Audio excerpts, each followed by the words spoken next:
Hello everybody. So in this video I'm gonna continue Supernatural 8,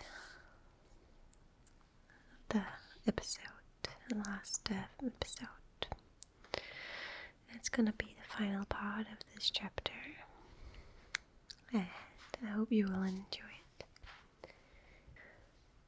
Horror at Home 1995 is a monument to mortality, both with its creepy title and its sheer dimension of devastation. A cigarette butt becomes a body voided of a soul. We move from the position of viewer to that of witness. The work was created the year of the Bosnian War ended and mass graves began to surface. Horror at Home, while not overtly political, inevitably brings to mind the images arriving from Srebrenica, where more than 8,000 people were killed with the same natural attitude in which a chain smoker stubs out a cigarette, one after the other. Whether the work's conscious chronicling of these events is obvious to the viewer doesn't matter. Hirst is able to touch in a very exact way a theme that the Western world desperately tries to remove from its collective consciousness: death. But death cannot be moved to the side, and history shows us that it can knock on the doors of our civilization in brutal ways. Hirst pins down both a denial of death and fear of it. Living in a World of Desire from 1996 and The History of Pain from 1999 are works that each represent a ball suspended in the air. One ball is colorful and playful. It could be the monument of denial. The other ball is white, floating dangerously above a bed of knives. If the jet stream stops, the ball falls and it's punctured to death by the knives. As William Shakespeare does in theatre, Hirst is able to communicate weighty issues of the human condition in very simple and explicit ways. The two balls could also be seen as symbols of comedy and tragedy.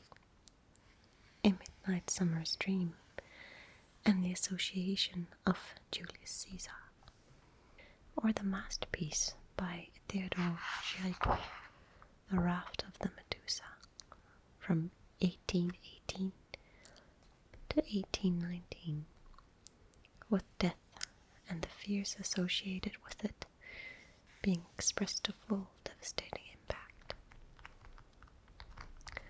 The power of Hirst's work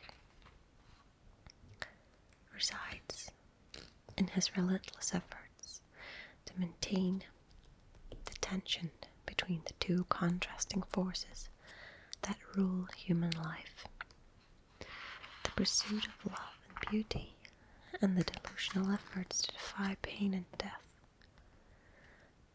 The artist, as hero, sees his mission to also break these tensions and attain, through his creation, some unity.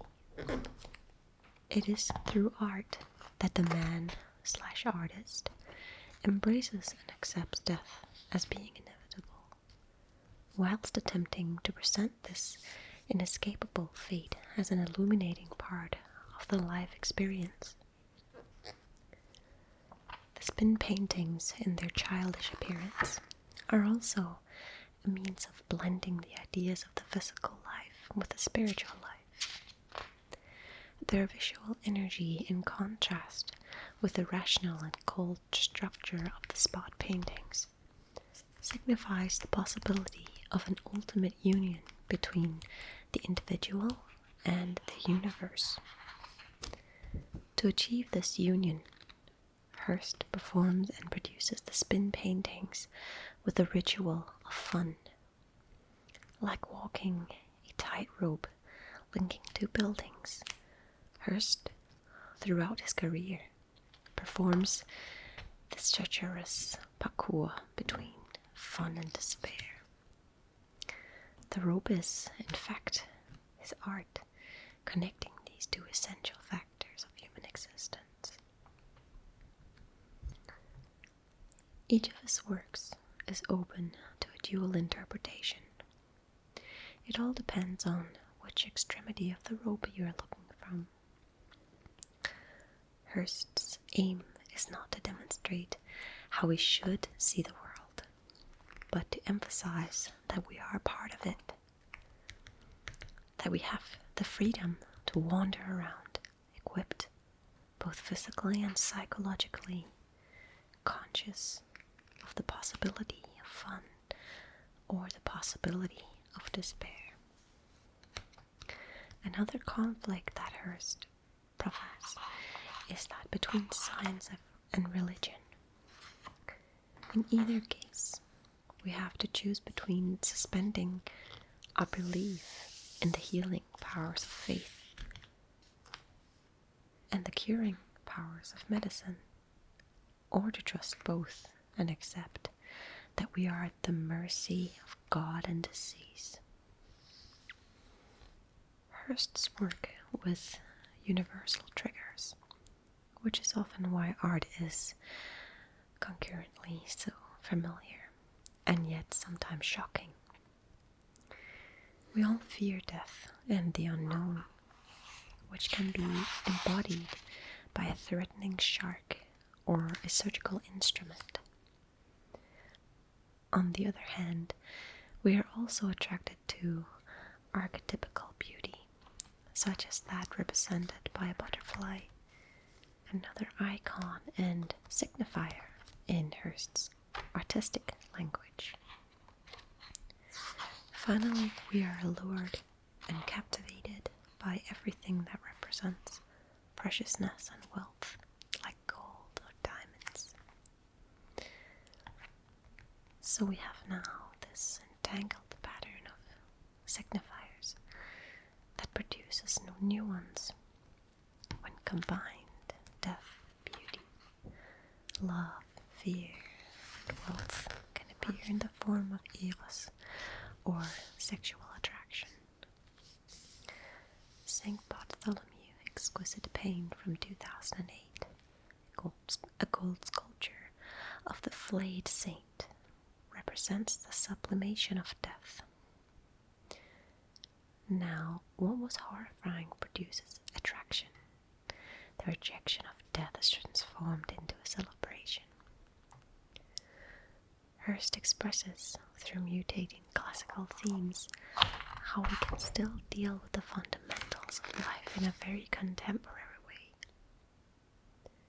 He shows us that in fact, while humankind has developed, upgraded, and emancipated its lifestyle, it still cannot avoid the basics of its DNA. Hirst suggests that we can look at this exhibition in its entirety, either as something belonging to an age that has yet to come, or as an age within we have lost track of time. We are looking at relics, but we don't know their origins. Perhaps that is the most difficult challenge the artist strives to achieve. The most arduous hurdle he is trying to jump. Hirst's attempts to remove himself from his work, since most of his works bear the status of a myth which doesn't need an author. He is reversing the Picasso paradigm. Everybody knows Picasso, but fewer know of his art.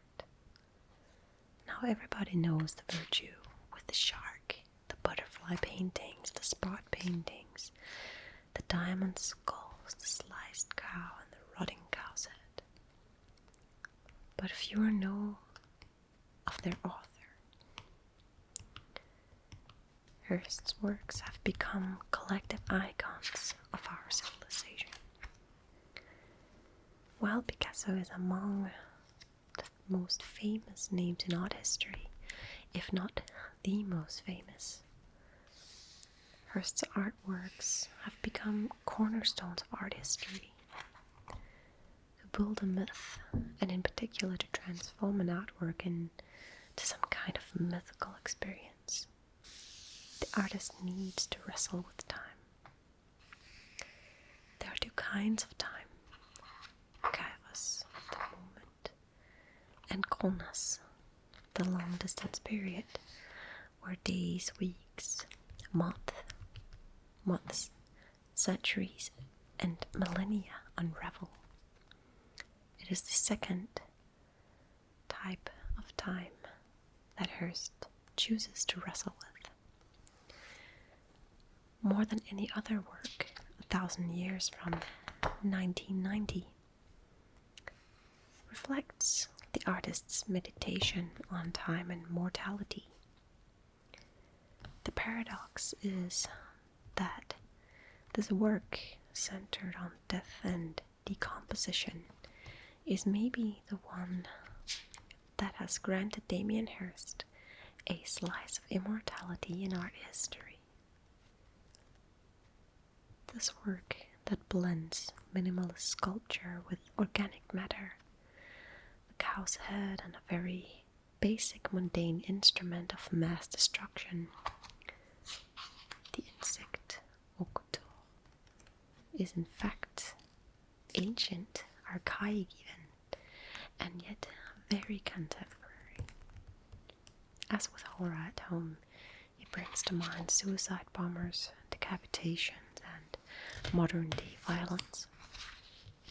The flies dying, the puddle of blood drying, the eyes on the head almost asking for mercy, are grounded in the very present and immediacy of the events. Still, it is an image that belongs to the archetypes of dealing with death. The art of showing a decomposing cadaver, the transeye, the perished one, or the carrion, has been common practice since before the 15th century, to expose the viewer to the horrors of death, in a way to reinforce their love for life, to give them, using Hirst's word, vigor. After he'd seen this work, the painter Lucian Freud remarked to Hirst that he was starting out from the end, meaning the final point in reflection one expects from a seasoned artist, not from a young one just out of school. 1,000 Years is actually both an ending and a beginning. Its power resides in the fact that it could be placed at both ends of Hirst's journey as a contemporary hero trying to come back home. It is the most symbolic expression of the idea of the cycle of life, or of reincarnation. The immaterial and the material are here, put in dialogue or confronting each other. 1,000 Years is like the final sequence in Francis Ford Coppola's film Apocalypse Now from 1979, when Martin Sheen is killing Marlon Brando, Colonel Kurtz, and nearby the indigenous population is slaughtering and beheading a bull.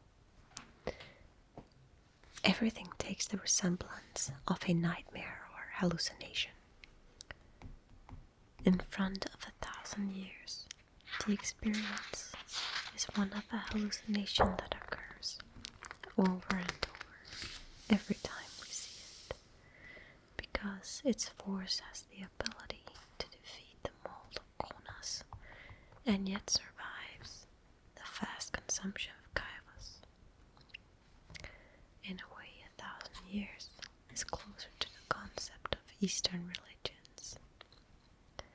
The idea of reincarnation and the impossibility of escaping the cycles of life and time.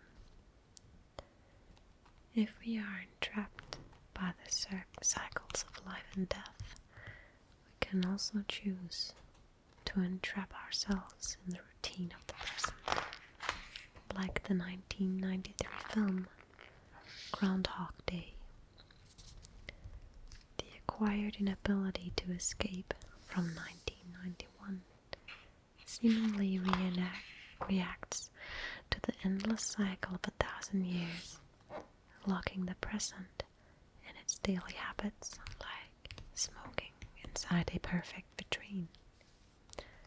Hirst freezes time, delays destiny, postpones death. The journey brings us back to the attempts to create other within the chaos of life, the endeavors to place within a grid or otherwise random reality of emotions and symptoms. Pharmacy from 1992, featured in the last room of this exhibition, is what we could call a museum of symptoms, or the fiction of healing. If medicine becomes art, a pharmacy becomes a museum or a gallery. Hirst exposes our and his own contradictions by posing an essential question. If medicines are art, can art be medicine? Inside pharmacy, this question powerfully reverberates in our mind.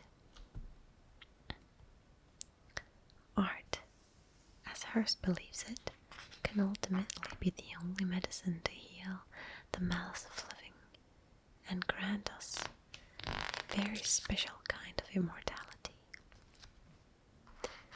No society since the beginning of time has ever been able to exist without some form of art. Not 1,000 years, but millions of years have passed, and the cycle of art has been endless. Art is, then, the true medicine of any civilization. The artist has been gifted with this capacity to be a healer of his fellow men and women.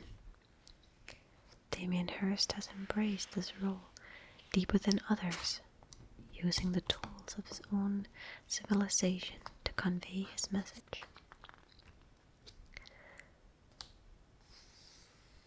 Who the gods are that look upon him and allow him to contemplate his journey safely is unknown, giving the stereotypes that have tried to maim, unsuccessfully so, his career.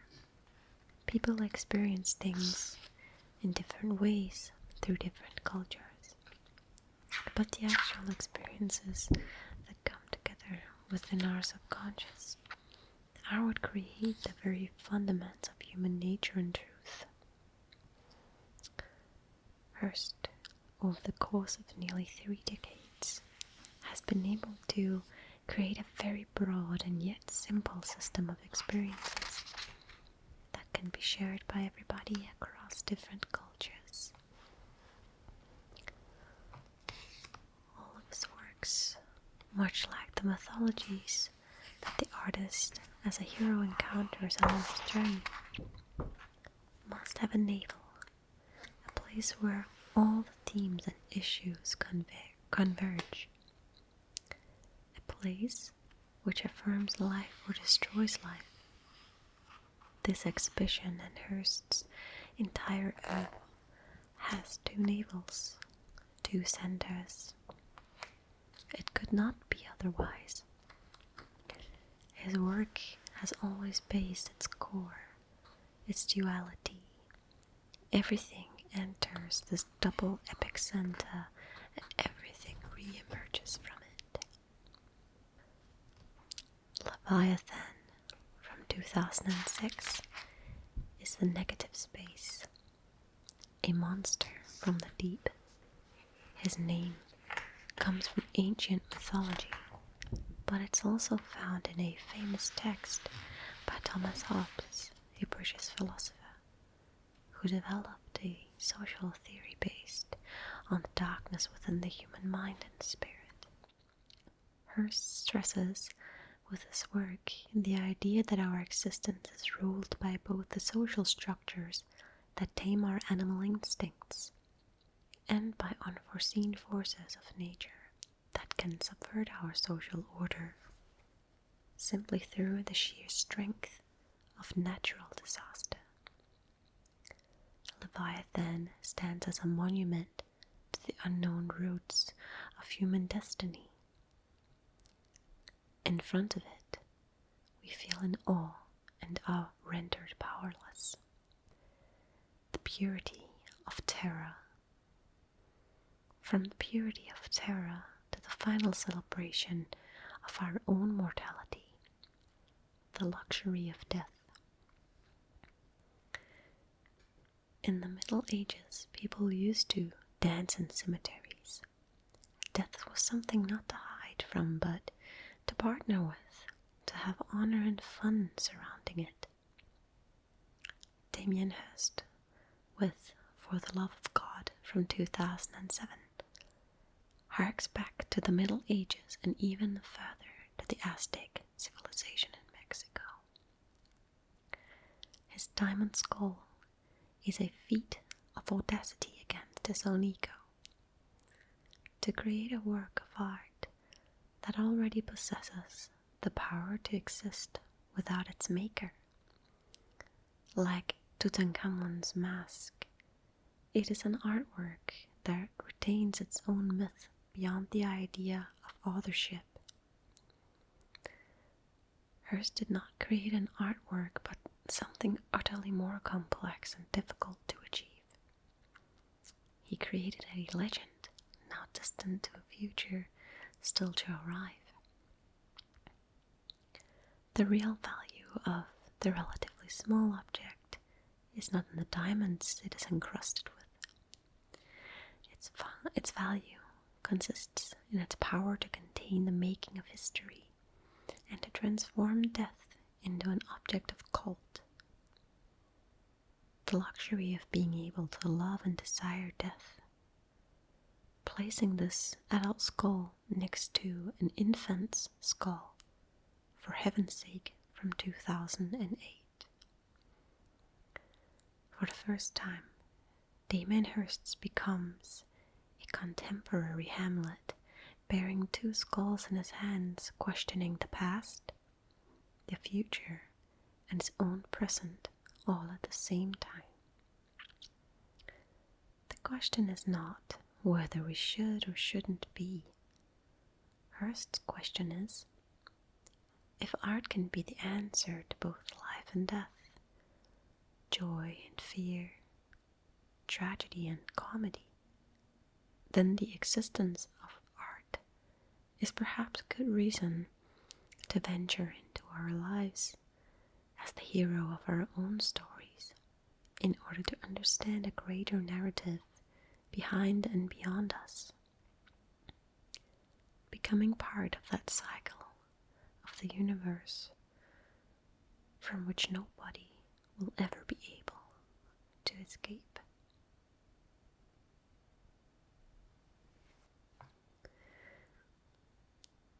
Thank you so much for listening. Please let me know in the comments if I should continue on reading from this book.